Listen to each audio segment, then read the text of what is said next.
Şimdi bunlar 2 seferde geliyor gece. Bir seferi 4,5 tane ceylanımızı kesmişler. Bu gecede 3,5 mu 3,10 geçe gelmişler gene ceylanları kesmiş. Hortalar hepsi çıkarmış. Halbuki millet hepsi ceylansız bırakmışlar. Bir sefer gelmişler saatleri değiştirmişler. 72 milyon ceza kesmişler bize. Biz o parayı da hepsini ödemişiz. Biliyorsun. Şimdi de panolar ya gel paroları kimin yiyorsa, kimin kaşağı yiyorsa kaşağını önle, gel kaşağını yakala. Yoksa sen niye gelip burada ceyran kesiyorsun? Boş milleti ceyransız bırakıyorsun. Ya vallahi haklısınız biz ne yaparım? Dadaş diyor ki biz paroları değil. Paroyu da gel değiştirin. Ver bir paramız 72 milyarımızı verir paroyu değiştirin. Değil mi? Kaşağımız var gel kaşağımızı yönle. Cezayı kes. Kaşağımız sesini etmesin, karışmasın. Ben onu o parasını geri vereceğim. Biz gelip paroyu değiştirelim. Ya şimdi 32 kişiye ben kefil olmuşum. Sen demiş ki ceza gelmiyor. Biliyorsun. Geldi saatleri götürdün değiştirsin hepimize her birimize 2'şer milyon 72 milyon ceza gelmiş. Senin paranı geri veriyorum. Ya benim gayem değil. Benim gayem değil. Benim gayem 72 milyar ha. 72 milyar. Bir binaya 72 milyar ceza yazmış. Benim gayem ben değil. Ben fakir fukarayım. Kiracı adam var. Kiranı ödeyemiyor. Ben belki gene emekliyim ödeyebiliyorum. O borcu gidip başkasına bir dosta borç eder ama o fakir kiranı ödeyemiyor. Sen nasıl bu teklifi bana gönderiyorsun? Ben senin paranı geri vereyim. Sen sesini etme biz gelip paroyu değiştirelim. Yani bu ne iştir? Bu adalet midir? Benim mağduriyetim değil. Bu mahalledeki bütün insanların mağduriyetidir. Sadece benimki değil. Burada gece saat 3.30'da milletin elektriğini telaş gelmiş kesmiş. Şu an bak gördüğünüz o trafodaki o şarteleri komple sökmüş gelmiş. Adeta bir korsancılık yapmışlar. Alıp götürmüşler. Gerekçe olarak arkada bir tane binanın panosunu niye değiştirmiyor? Adam panosunu değiştirmek istemiyor. Zorla kimsenin panosunu değiştiremezsin. Bu hangi kanunda var? Yok.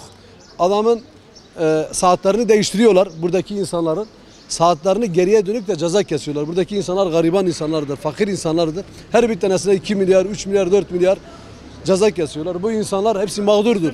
70 milyar ceza 70 milyar. Ha, bu insanlar hepsi mağdurdur. Burada insanlar zor evine ekmek götürebiliyor. Vermişler bir tane TEDAŞ, çetemmettelere her bir tane saat başına 20 milyon para bununla millete ceza yazıyor. Bir de sabahtan beri kimsenin elektriği yok. Burada hasta olan insanlar var. Burada esnafların darabaları kapalı, darabalarını açamıyor. Hangi memlekette yaşıyoruz? Hangi dünyada yaşıyoruz? Böyle bir sorumsuzluk olamaz ya bu yetkiler bunlarda bu TEDAŞ'ta nasıl bir hesap sormuyor? Bunlar kendi kafalarına göre insanların elektriğini nasıl kesebiliyor? Bu suç değil midir? İnsanların sabahtan beri tepkisi budur. Bu gariban insanların hiç kimsenin elektriği yok. Yani kimsenin bu devirde elektriği kesme hakkı yoktur ki nasıl elektriğimizi kesiyorlar? Milletin tepkisi budur. Yazıktır. Bu bağlarda insanlar fakirdir. Sıkıysa gitsin ofisteki elektriği kessinler. Niye? Orada zengin insanlar var, burada gariban insanlar var. Yazık değil midir? Tabii biz hani yüksek yani devletin resmi kurumlarına, kaymakamlığa, herhangi bir valiye bir yere başvurmamışız. Fakat oraya da başvuruda bulunacağız ve suç duyurusunda bulunacağız. Yani bizim elektriğimizi kesmeye bir hakları yok. Biz burada mağdur kalıyoruz. Kaymakam Bey'e gidip bu mağduriyetimizi dile getireceğiz. Ve siz basın olarak da bunu bilmenizi ve halkımızın da bunu bilmesi gerekiyor. Bize TEDAŞ şu an zulüm yapıyor. Ve bunların haberleri acaba var mıdır yok mudur bunların bilinmesini istiyoruz. Müşterimize soğuk kola veremiyoruz. Müşteri başka yere gidiyor. Ben bir esnaf olarak bu elektrik işini kınıyorum. Yani Bütün elektriğimiz esnaflar olmadığından dolayı müşterimize soğuk kola olsun gerekse eşya olsun veremiyoruz. Darabalarımız kalkamıyor. Sabahleyin iş yapamıyoruz. Sabah rızkımız kaçıyor. O nedenle yani bu elektrik işi bir an önce yapılmasını istiyoruz.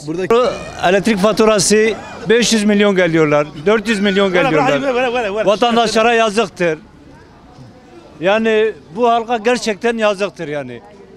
Bir firma için bu kadar halkı sömürgemeye hakları yoktur.